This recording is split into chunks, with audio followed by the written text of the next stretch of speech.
Tell Mr. Trump you want to meet him. I love you, Trump! Nobody used any racial slurs. Nobody called me the N-word. It's microaggressions. He does not support Mexicans, not Jews, not Muslims, not blacks, no one but his own kind, the rich. When Trump says we'll lose our country, that's not just maybe he's being a little extreme.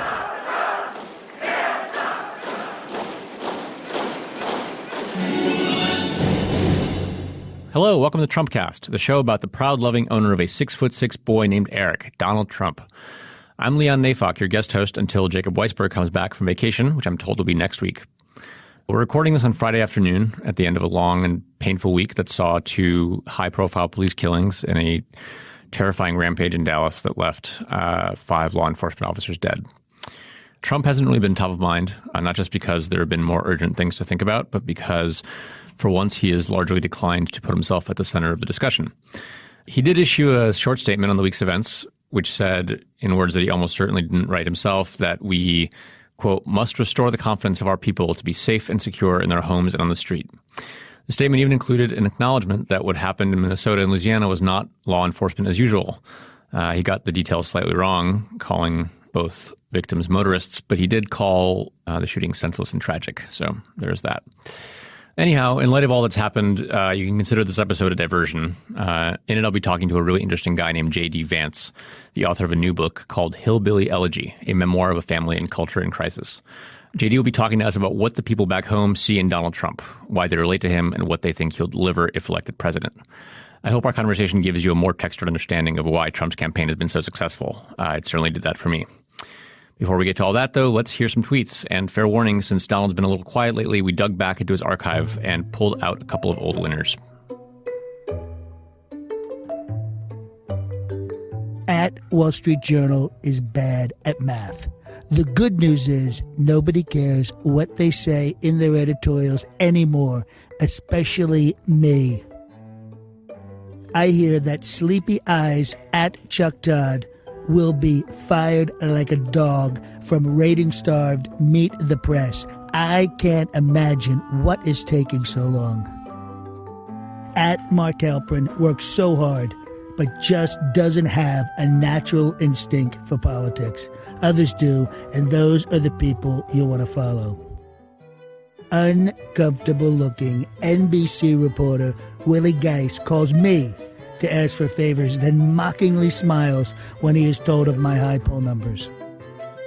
At AP has one of the worst reporters in the business, at Jeff Horowitz. Wouldn't know the truth if it hit him in the face.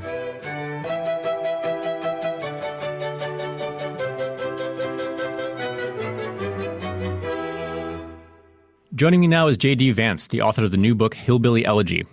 A graduate of Yale Law School, J.D. now works for Mithril Capital Management, the Silicon Valley investment firm founded by Peter Thiel. J.D., it's great to have you with us today. Yeah, thank you for having me. So I think a lot of Slate readers and Slate podcast listeners probably feel quite alienated from a lot of Trump supporters, right? They see videos of these massive rallies. They watch these incendiary YouTube clips in which Trump supporters are shouting things out and holding angry signs and so on. And they wonder, like, who are these people and what do they see in this guy? So I want to start by asking you, as someone who's just written a book about communities in Ohio and Kentucky that are, quite alien to us, like coastal elites. What are we not understanding about Trump's appeal? Yeah, so I think there's both a kind of substance answer and a process answer to this question. I think the substance answer is one that is relatively well trod, but it's worth repeating, which is that for a lot of these folks, even the ones whose lives are relatively intact economically, they live in communities that are fundamentally sort of breaking down. To give you a sense, heroin overdoses are typically thought of as kind of this purview of the inner city ghetto. But it's actually, in recent years, white youth are much more likely to die of heroin overdoses than black youth. If you look at rates of domestic violence, white working class women, some of the studies I've seen suggest that white working class women are more likely to suffer from domestic violence than black working class women. And I think that if you run down the line, if you talk about church attendance rates, white working class church attendance rates have kind of fallen out and really, really bottomed. You add all these things together, I think there's this sense in white working class America that the entire world is falling apart. So even if your life is working out reasonably well, the community that you live in, whether it's heroin addiction or people not going to church or some basic economic pessimism, which again is higher among white working class folks than anyone else, I think you start to get this sense of an existential crisis. And I think Trump is the perfect foil for people who feel like the world is kind of apocalyptically falling apart. You wrote a piece recently for The Atlantic in which you compared Trump to heroin. And in that piece, you write that what Trump offers is an easy escape from the pain. When you say there's a process reason for his appeal, what do you mean? And how does that serve as like a salve for the pain that these folks are feeling? Yeah, I mean, I think that a big part of that is the fact that so many of the folks who work and live in Washington, the politicians that they see on TV, are kind of culturally alien to a lot of the people, to a lot of my friends and family back home. And so if you think about, let's say, Barack Obama, I think that one of the arguments for why President Obama is so unpopular among the white working class is that, frankly, it's a kind of racist or xenophobic, reaction to his alleged foreign birth or to the color of his skin. I certainly think there's an element of that, and there's certainly some truth to that. But really what I pick up on, and the real hostility to President Obama, which is frankly a similar hostility to Hillary Clinton, is that these people are completely unlike us in every imaginable way. The way that they speak, they have these clean, neutral accents. They talk in perfect sentences. They have jobs that are incredibly stable. Their families are functional. Their marriages are intact. And I think most importantly, they are credentialed in a way that is frankly frightening to people back home. In my high school of 450 people, not a single person went to an Ivy League school when they graduated from high school. I'm the only one who ever made it. I eventually went to Yale Law School. But I think that in a world where places like Harvard, Yale, the Ivy Leagues are so foreign to people, and then their leaders are just completely credentialed and their lives are intact in a way that's really foreign, I think that breeds this natural suspicion. And so I think that one of the things that Trump has been really good about, even though he's obviously elite in kind of his credentials and in his background, is he talks like folks back home. He cusses at his rallies. He says things that are kind of outrageous. He's bombastic and funny. And I think that the contrast between Trump and Clinton, and this is the kind of process point, is just that the way that he does things, the way that he talks about issues, the way that he appears to think through problems is much more similar to folks back home than someone like Hillary Clinton or Barack Obama. But I think in comparing Trump to heroin, what I was trying to say is that in this community that's in pain and in a lot of anger, there are a lot of different salves that people happen upon. And I think for a lot of folks, that's Trump. And for others, it's things that are much worse. Do you think that the time was just ripe for a candidate like this to ascend, or has Trump been able to activate this constituency sort of on his own political talent? Was there going to be someone like this just based on what these communities have endured over the past decade or two or three? Yeah, that's a good question and something I've thought a lot about. If you take stock of the big candidates in summer of 2015, the kind of establishment frontrunners, you had Jeb Bush, who I think is a smart and honorable guy. I think you had Marco Rubio, who I also think is a smart and honorable guy. But at their core, these guys were fundamentally pushing both a domestic and a foreign policy agenda that has been either a disaster or not helpful to their own base of voters.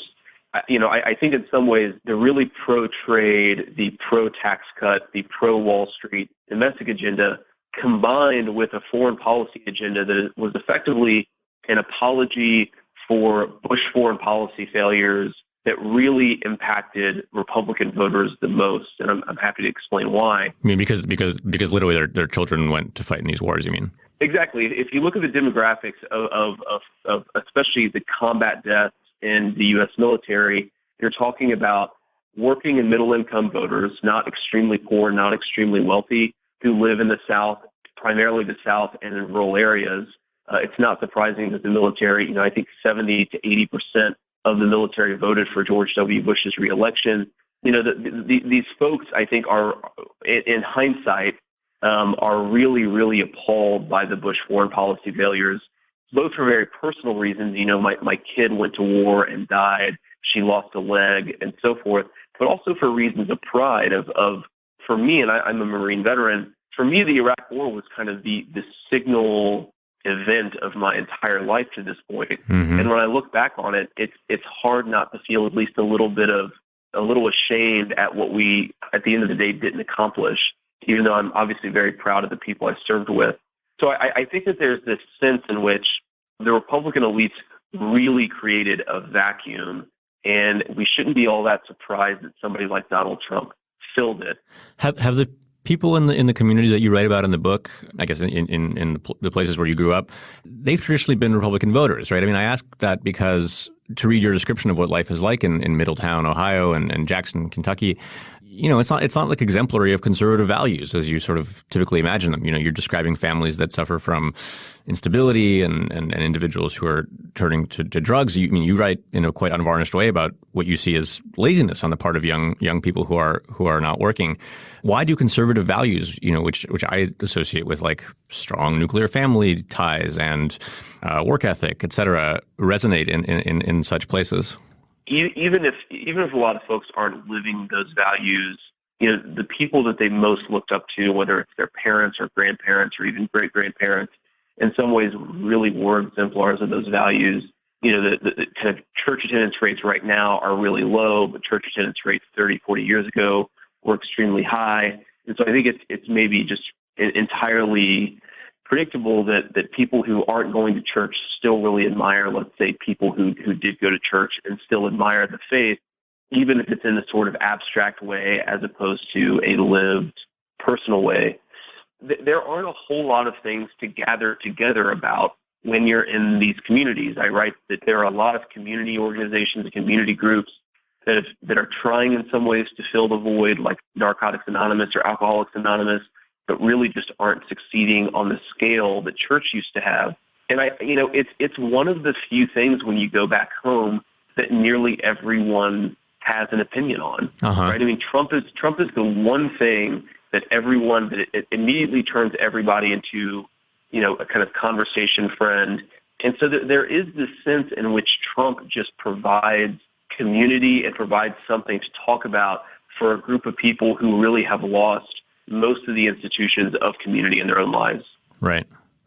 Your book is obviously a family memoir, and it offers this sort of incredibly textured portrait of what it's like to grow up poor in these sort of forgotten parts of the country. I'm wondering, have you gone home and spoken to people, either family members or friends about Trump? And I'm curious, if so, what do you hear from them? What do they say? Yeah, I definitely have. And, there are family members who I'm extremely close to who are going to support Trump. My stepmom, who I love dearly, is a big Trump supporter. And, in the conversations I have with her, and I always bring up my stepmom when folks ask about Trump, because, she really, there isn't a racist or a xenophobic bone in her body. And the thing I hear from my stepmom, again and again, is a sense of anger at the Republican elites. They're not doing anything. They have been in power. They have done, they had the presidency from 2000 to 2008. They had the Congress from 2012 onward, and they haven't actually made anything better. The factories are still closing down. Folks are still struggling, and I think struggling both economically and spiritually. And it's really just, there is an overwhelming sense that the political lot that folks back home cast themselves with, i.e. the Republican Party, that they have failed, and that only someone who's really going to shake things up is even worth considering. Do you know people who have resisted Trump's message and who like people who it hasn't worked on, basically?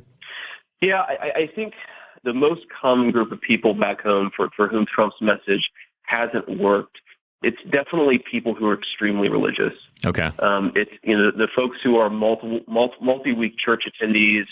I have a few folks in mind, and I think to them what makes Trump extraordinarily unattractive is just the way that he talks, I think, about other people. And again, this isn't monolithic. I know folks who go to church who don't like the way that he talks about other people, but are going to hold their nose and vote for him anyway. But I think that's definitely the core group that has most resisted him, and it is I think a very religious and compassionate reason why they're not going to vote for him. Right. You kind of alluded to this earlier, but I wanted to come back to it. One thing that's sort of consistently been surprising to me about Trump's success with working class voters is that he just doesn't seem like the kind of person they should identify with, right? He's rich, he's powerful, he's been sort of fixture of like exclusive Manhattan society for decades now. How does he prevail over that? It seems like a huge obstacle for him. I think a fair way to contextualize this is Bill Clinton's candidacy. And Bill Clinton was, of course, really popular among the white working class. At the end of the day, he was, I think, as scarily credentialed as Hillary Clinton and as Barack Obama. But what Bill Clinton did is, I think, really turn down the scary elitist side of him and really turn up the folksy side of him. So, he obviously has this kind of perfect Southern accent and an obviously charismatic and folksy demeanor. I think that really helped Bill Clinton, the way that he conducted himself, the fact that he talked up, his poor background. It really resonated with people back home. It really resonated with my grandma, who was not into politics, but really liked Bill Clinton. It would often tell me, he's one of the few people who's like us. He's a poor guy. He didn't come from wealth and privilege like all these other politicians. Mm-hmm. I think that Trump, in a different way, really appeals to the same instinct in people, which is that he doesn't speak like he's a member of the elite. He speaks like he came from back home. He speaks like somebody, like the uncle at the Thanksgiving table.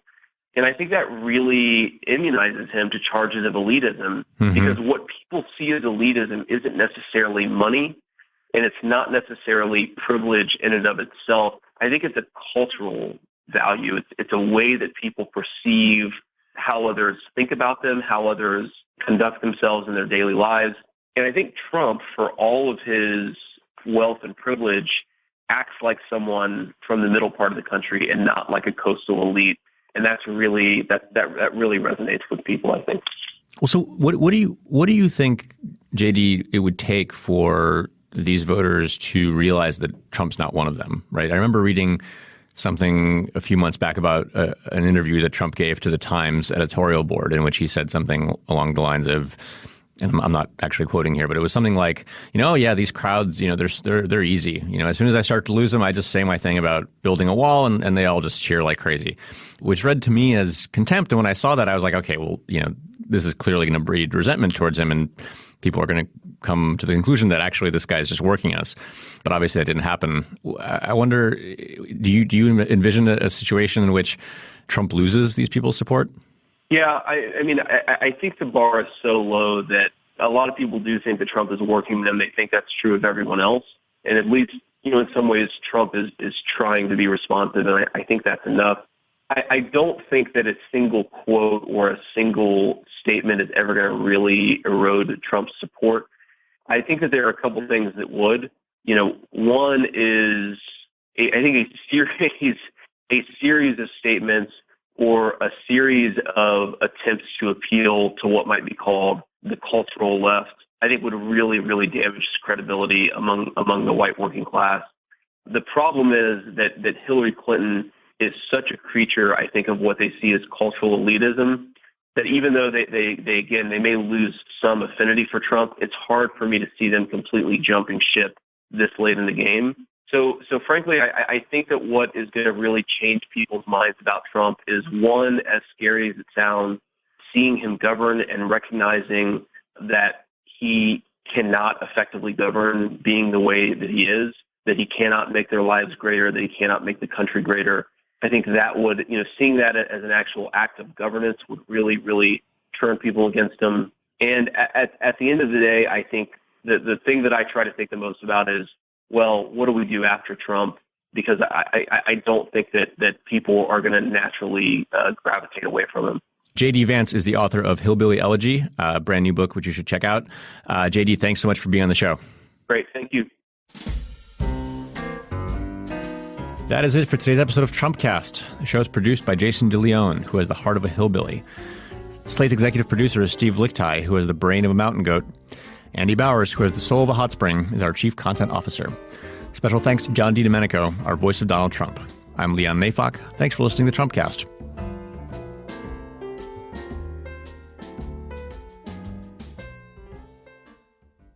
After today, Crooked Hillary can officially be called Lying Crooked Hillary. In every city, she encouraged them to enjoy what she called the cheerful hurly-burly of city life. In every town. And now we've just been around long enough, and the town looks so much better. There are people who want to change things. And I thought, oh my gosh, that is so cool. Why can't we do that in my community and other communities everywhere? To make them better. My point to them is it can be better. It can be better than that. It'll be different. Or to protect things from getting worse. If you're a responsible person, you have to oppose things that are dumped right on your neighborhood, right in an area that you know about. I'm Rebecca Shear, inviting you to check out Placemakers, the podcast from Slate Magazine about the spaces we inhabit and the people who shape them. Subscribe now to Placemakers. You'll never look at your community the same way again.